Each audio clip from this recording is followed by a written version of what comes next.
only underscore Wallace. Please make sure you include the underscore, and this is only underscore Wallace TV. Of course, please subscribe, hit the bell for notifications, hit the like button for your mans and them. Lassane Parish Crooks, aka Tupac Shakur, named after the Peruvian revolutionary Jose Gabriel Tupac Amaru. That's just a fun fact for you. And I even included pictures because I love you so much. Tupac was a lot of things. He was a poet. He was an actor. He was a revolutionary. He was Jada Pinkett's BFF. He was even a backup dancer, but we don't really like to talk about that too much. But most notable, most quotable, he was a nigga with a high top fade who suddenly shaved his head. And I've never heard him or anybody associated with him explain why he did this. Now stop and think about that for a minute. There's never really been a formal explanation in dozens of interviews that he did over the years, over the course of his short life. He never really pointed out why. I had to do some digging around for that. And that's really what brought me to this point where I'm making the video. I wanted to talk about something that isn't just about what happened in Vegas in '96.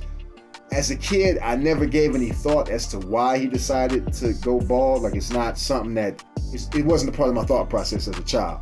It was just an accepted thing. And though I've been a fan since the early 90s, it's the fact that an investigation into his murder is being reopened. The cold case is basically being reopened because they found some evidence apparently, and there was never anybody really charged.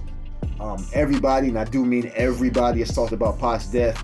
It's turned into a cottage industry, basically. There's a lot of money being made talking about death row as a whole, but especially Tupac's short time as the front man of Death Row Records. DJ Vlad, Bomb First, The Art of Dialogue, etc., etc. Tupac is still trending, and his story is still lining other people's pockets, but I didn't want to get into that because old news, it's been done to death. It's no pun intended. So instead, I'm going to talk about the incident that apparently led to him changing his look into the image that's most widely and closely associated with Machiavelli the Don. So, fun fact, I was doing research about Tupac, and for some reason, Pete Davidson showed up in the Google search result. I don't know what the fuck that was. I have no clue why Pete Davidson showed up, but shouts out to Pete Davidson.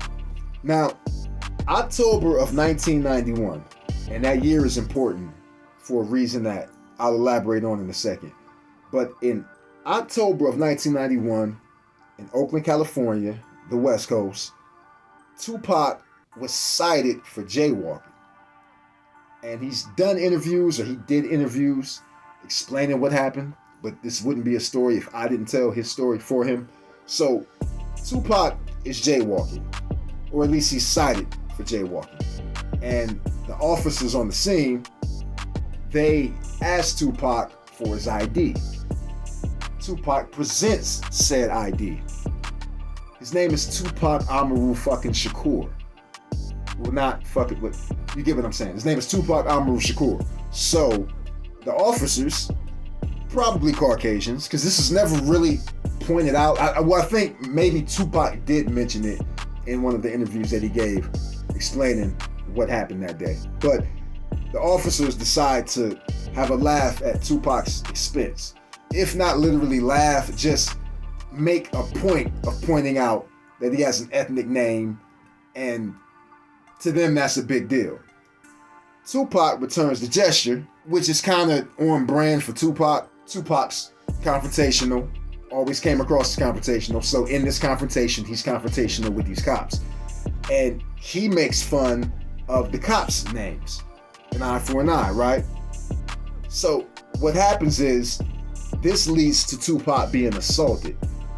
And it ends with Tupac being badly battered and bruised. And again, he's explained it himself in interviews where he is face down, his face is being shoved into the pavement, shoved into the concrete. There's pictures of Tupac with one of his eyes almost closed, swollen, abrasions on his face, contusions on his face. And he even said at one point he went unconscious, like he blacked out, and then shortly after that he regained consciousness. But this was a big deal, but it happened so early. Like, for instance, really for reference, I was 6 years old when this happened. So this is a part of Tupac's story that I didn't really know about as a preteen listening to Tupac in the mid-90s. But eventually this led to Tupac filing a $10 million lawsuit against the Oakland Police Department. And to my knowledge, I can't think of definitely not a recent instance of a rapper. He wasn't as high profile in 1991, but he was definitely a working artist, and he'd already been cast. And since it was October 91, I'd imagine he was either shooting Juice or getting ready to shoot Juice, or maybe he'd already shot Juice, because Juice was released in January of 1992. So Tupac was a somebody. He wasn't just, a nobody. He wasn't just a rando. But to these cops, he's just some nigga with a weird name. So, as I mentioned, Tupac files a lawsuit against the Oakland PD for $10 million. He doesn't get $10 million, but he later settles for $42,000. It's still a W for a black man in America in the early 90s, and especially for a rapper. Now, the interesting thing, a fun fact or a not so fun fact about 1991 for Rodney King at least, is that Rodney King was assaulted in the same year.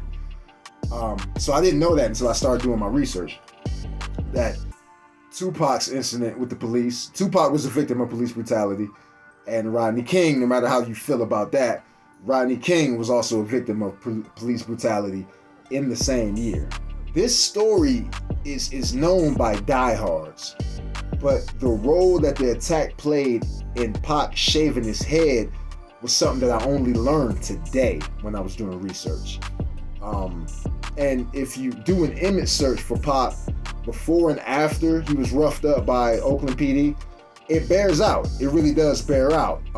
He did shave his head immediately after this incident. Actually, there's pictures of him with a shaven head after the run-in. I never point out the reasoning behind it. I'm just giving you timelines.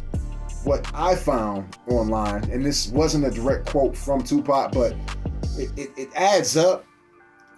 Tupac, following the incident, or a direct result of the incident with the police, he had bald spots on his head, apparently, in a few places. Like, this is how, imagine that. Like, think about how badly you have to get beaten.